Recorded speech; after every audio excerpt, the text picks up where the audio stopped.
भाषा शिक्षण से जुड़े समस्त मित्रों का आज के इस विशेष सत्र में स्वागत है।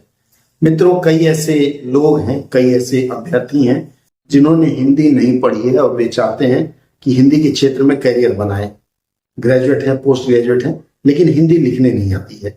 ऐसे लोगों के लिए आज का यह विशेष सत्र है जिसमें आपको मैं हिंदी लिखने की कला सिखाऊंगा और साथ ही साथ उसको पढ़ने की कला सिखाऊंगा। चलिए फिर शुरू करते हैं। देखिए, सबसे पहले आप यह जान लें कि हिंदी वर्णमाला अर्थात अल्फाबेट्स की अगर मैं बात करूं,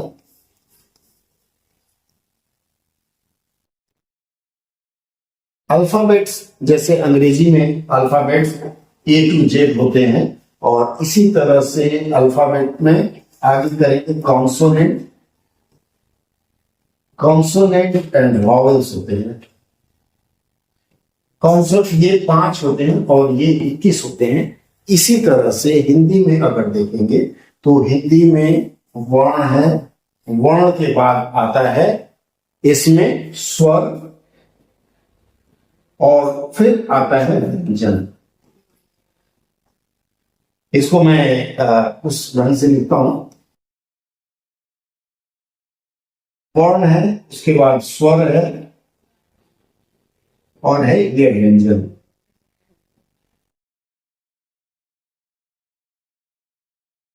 तो मैं आज की शुरुआत आपको व्यंजन लिखने की कला से सिखाऊंगा और एक झटके में आप 3 से 4 वर्ण, 3 से 4 अक्षर सीख जाएंगे। चलिए शुरू करते हैं।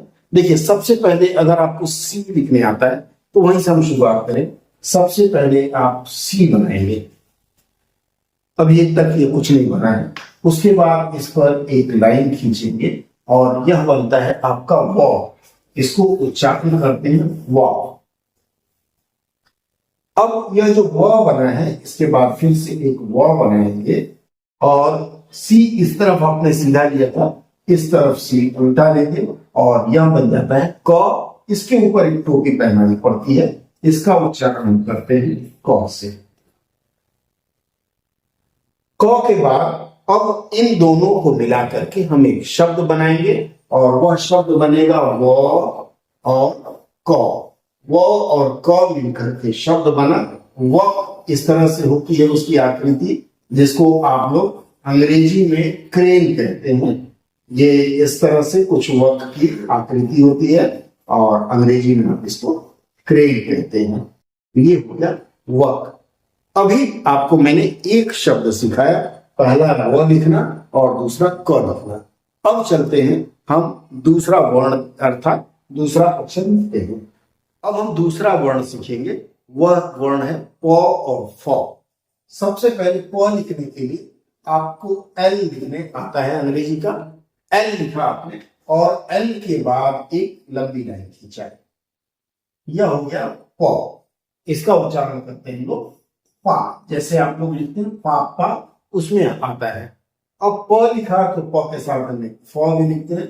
अब ये हमने एल बनाया, लंबी लाइन खींची, ऊपर टोपी पहनाई और इसका एक इस तरह से ऐसा एक हाथ बना देते हैं, तो ये बनता है फ। इसको हम लोग लिखते हैं फ, प और फ। अब इनको मिला करके हम एक वर्ण बनाएंगे, एक शब्द बनाएंगे। अब इसमें क्या होता है, ध्यान दीजिएगा, अगर यह अक्षर है, अक्षर के बाद अब हम इसमें यह मात्रा सकते हैं। ये होती है आ की मात्रा, आ, अर्थात किसी भी वर्ण के ऊपर इसको लगा देने से उसका उच्चारण आ के जैसे होता है। जैसे मान लीजिए ये प है, फिर से मैं लिखता हूं, ये एल बनाया, एक लंबी लाइन खींची, फिर एक लाइन और खींची। ये हमने प लिखा था, इसमें आ की मात्रा आई, पा हो गया पा। एक बार और लिखते हैं, प एल बनाया, लाइन खींची, फिर ये लाइन खींची, फिर एक और लाइन। इसको मात्रा कहते हैं या वर्तनी कहते हैं। अब ये बन गया पा पा।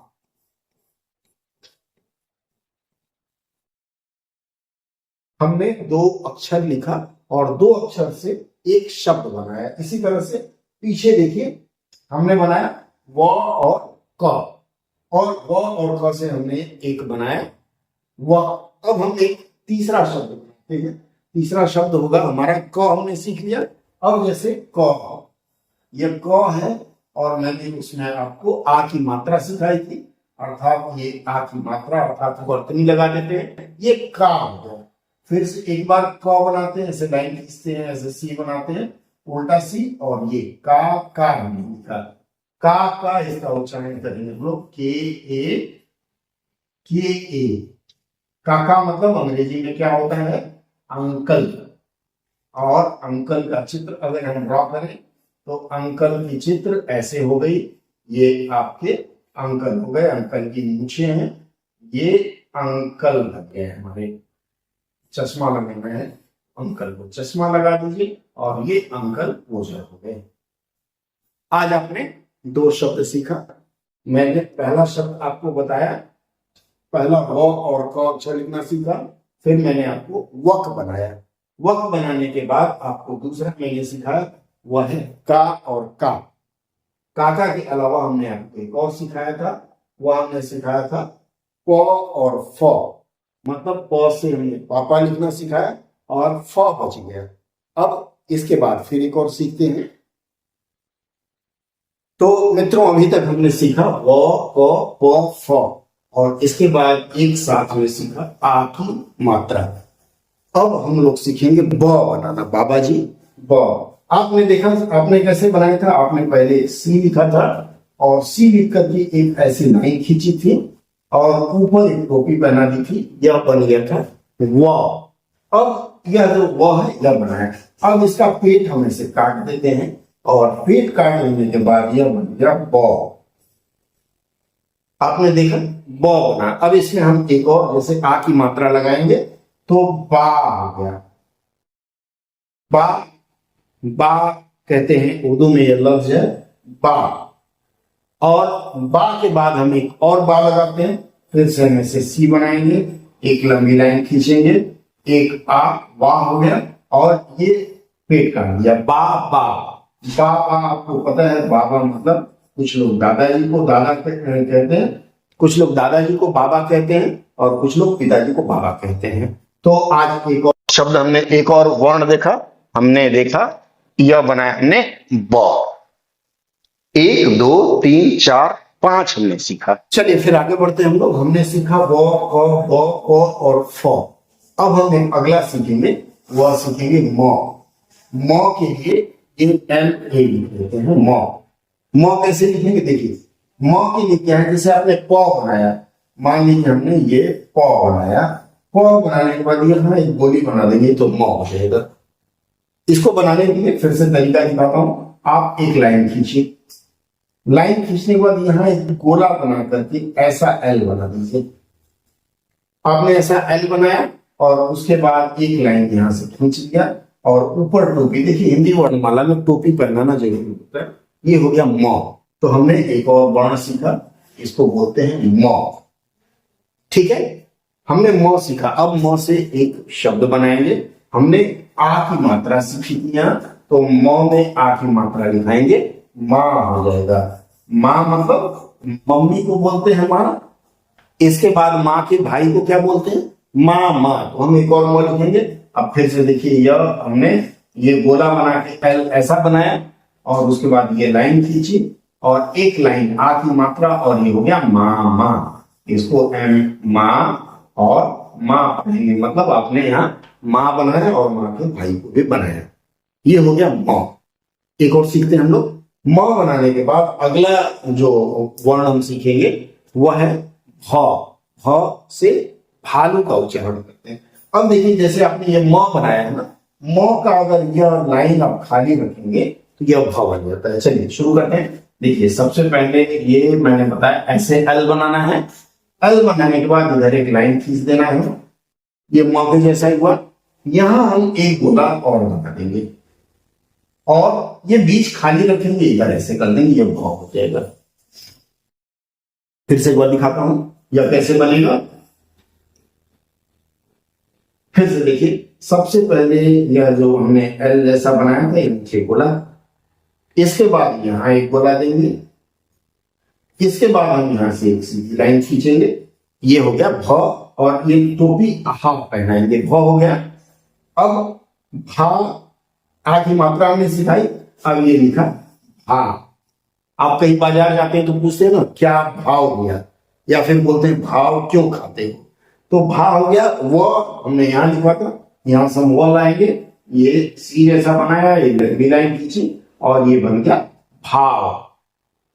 भाव मतलब रेट पूछते हैं ना, तो ये हो गया बी एच, ये हो गया भाव। तो हमने लिखा वो क ब प फ म और ये सीखा हमने हॉस। एक आज की चर्चा का आखिरी, और इसमें हम सीखेंगे नौ बनाना। नौ कैसे बनाएंगे, नौ बहुत आसान है। देखिए हमने ये लिया है ना, ये वाला हिस्सा ऐसे ही हम बनाएंगे। यहां सबसे पहले एक लाइन खींचेंगे, लाइन खींचने के बाद उसके नीचे एक गोली। आप लोगों ने नल देखा होगा ना, ऐसे पानी टपकता है। अब इसमें सब में हिंदी में ऐसे ऐसे लाइन खींचते हैं। तो यह हमने एक लाइन खींचा और ये टोपी बनाई, यह बन गया नौ। अब नौ से एक शब्द बनाएंगे, फिर से नौ लिखा था। देखिए सबसे पहले एक ऐसे पैदल लाइन खींचा, यहाँ एक गोली बनाई और उसके बाद यहां से ऊपर से एक लाइन खींचा, यह हो गया नौ। अब मम्मी के भाई को हमने सीख लिया, मम्मी के पिताजी को सीख लेते हैं। अब यहाँ नौ है, इसमें एक लाइन ऐसे खींचा तो ना हो गया। ना का मतलब अंग्रेजी में आप ना बोलेंगे किसी को तो उसका मतलब होता है नो।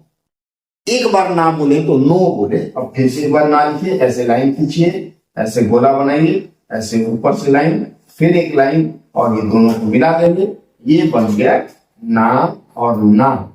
नाना का मतलब होता है मम्मी के पिताजी, नाना। इसका मतलब है आपने एक और सीखा, आपने आज सीखा वो क ब प फ म भ न। कितना हो गया, 1 2 3 4 5 6 7 8। ये पहली पाठशाला, आज के लिए 8 आपके लिए होमवर्क दे रहा हूं कि ये जितने हैं इन सबसे शब्द बनाएंगे। जैसे मैंने वॉक बनाया, काका बनाया, काबा बनाया। आप काबा भी बना सकते हैं, मुस्लिम लोग जाते हैं ना काबा, तो आप काबा बना सकते हैं, बाबा बना सकते हैं, मामा नाना। तो आपको इन वर्णों को लिखना है। लिखने के बाद उसके अनुसार आप होमवर्क करेंगे, फिर कल हम मिलेंगे तो कल बात करेंगे। एक बार स्क्रीनशॉट ले लीजिए।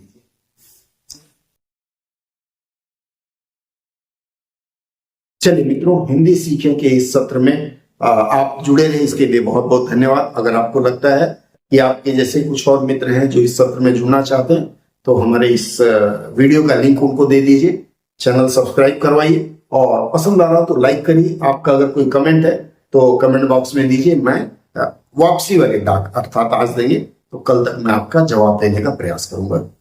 जुड़े रहने के लिए बहुत बहुत धन्यवाद। नमस्कार, जय हिंद।